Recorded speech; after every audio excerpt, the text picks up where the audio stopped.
L'art. L'art est une activité spécifiquement humaine qui consiste à réaliser des œuvres qui se caractérisent par leur beauté. L'art ne doit donc pas être confondu avec la simple technique, même si jusqu'au Moyen Âge, ces deux mots ont été employés comme des synonymes. L'art s'entend essentiellement aujourd'hui au sens de beaux-arts, dont les principaux sont l'architecture, la sculpture, la peinture, la musique et la littérature. L'art ne doit donc pas se confondre avec l'artisanat.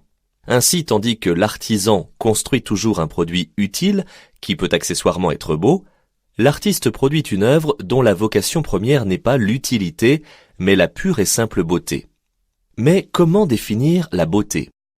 Il semble difficile d'établir des critères objectifs de la beauté, tant on considère généralement que les critères du beau sont subjectifs, comme le rappellent les expressions populaires suivantes, chacun ses goûts, ou encore des goûts et des couleurs, on ne discute pas.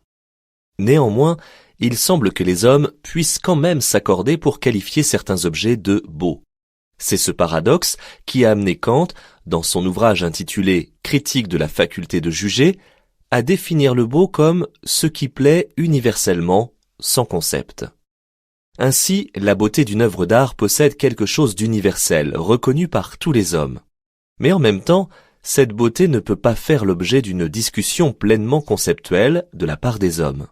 Par exemple, si les peintures impressionnistes de Claude Monet sont reconnues comme belles au point de pouvoir figurer dans un musée, il reste très difficile d'expliquer par des concepts la raison de cette beauté.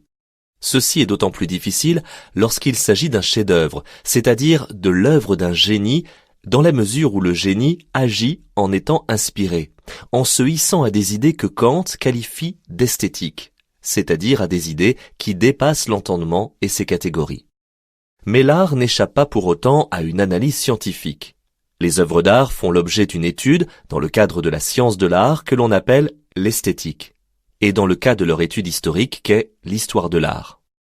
Si l'art a tant d'intérêt pour les hommes, c'est sans doute parce qu'il est une de ces activités qui révèlent le mieux notre essence d'être doué de sensibilité, mais aussi de raison.